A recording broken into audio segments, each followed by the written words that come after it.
Dans le reste de l'actualité, il y a ce document réalisé par l'OCAM, l'organe de coordination pour l'analyse de la menace, qui pointe la responsabilité de la Grande Mosquée de Bruxelles dans la diffusion d'un islam extrêmement conservateur. Ce sont les ouvrages en arabe mis à la disposition des étudiants qui ont été analysés.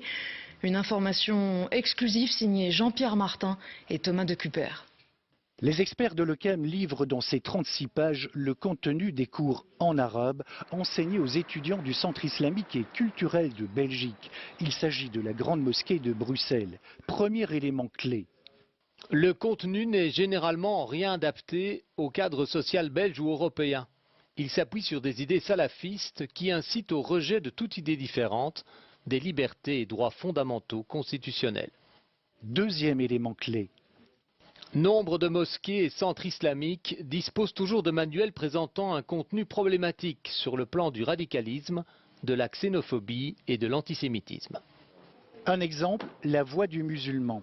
Ce livre est un best-seller. Nous l'avons acheté ce matin dans une librairie de Bruxelles. Il entre dans la formation du centre islamique pour les imams et les professeurs de religion islamique. Le chapitre principal est consacré au djihad armé. Les experts de l'OCAM ont aussi analysé le manuel de 3e année, un livre écrit par Aladi al-Masri, un proche de Ben Laden et du leader actuel d'Al-Qaïda. En conclusion, selon l'OCAM, les textes sont caractérisés par l'idéologisation de la religion, l'image de l'ennemi, les théories du complot, la polarisation, la diffamation et la xénophobie à l'encontre des juifs, des musulmans dissidents.